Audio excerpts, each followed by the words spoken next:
Welcome to our continuing series, Questions and Answers from the works of Sri Aurobindo and the Mother. Today, Science, Part 3. From the Mother, the science of living, to know oneself and to control oneself. An aimless life is always a miserable life. Every one of you should have an aim.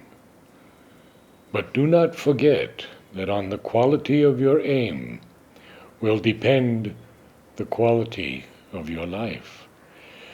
Your aim should be high and wide, generous and disinterested.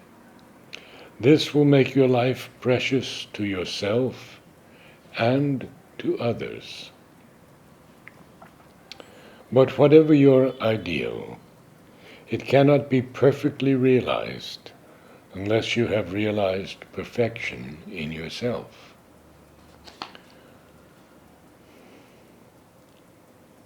To work for your perfection, the first step is to become conscious of yourself, of the different parts of your being and their respective activities. You must learn to distinguish these different parts, one from another, so that you may become clearly aware of the origin of the movements that occur in you, the many impulses, reactions, and conflicting wills that drive you to action. It is an assiduous study which demands much perseverance and sincerity.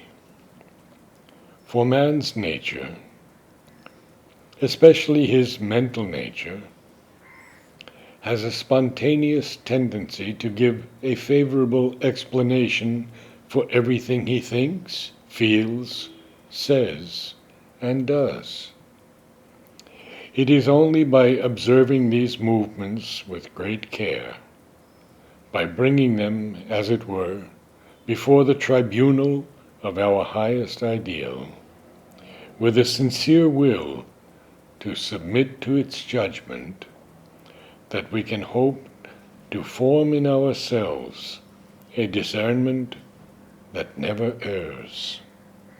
For if we truly want to progress and acquire the capacity of knowing the truth of our being, that is to say, what we are truly created for, what we can call our mission upon earth, then we must, in a very regular and constant manner, reject from us or eliminate in us whatever contradicts the truth of our experience, whatever is opposed to it. In this way, little by little, all the parts, all the elements of our being can be organized into a homogeneous whole around our psychic center. This work of unification requires much time to be brought to some degree of perfection. Therefore, in order to accomplish it, we must arm ourselves with patience and endurance, with a determination to prolong our life as long as necessary for the success of our endeavor. As you pursue this labor of purification and unification, you must at the same time take great care to perfect the external and instrumental part of your being. When the higher truth manifests, it must find in you a mind that is supple and rich enough to be able to give the idea that seeks to express itself a form of thought which preserves its force and clarity.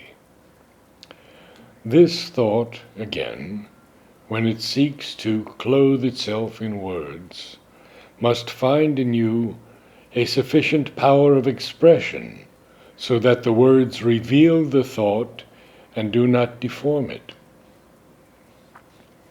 And the formula in which you embody the truth should be manifested in all your feelings, all your acts of will, all your actions, in all the movements of your being. Finally, these movements themselves should, by constant effort, attain their highest perfection.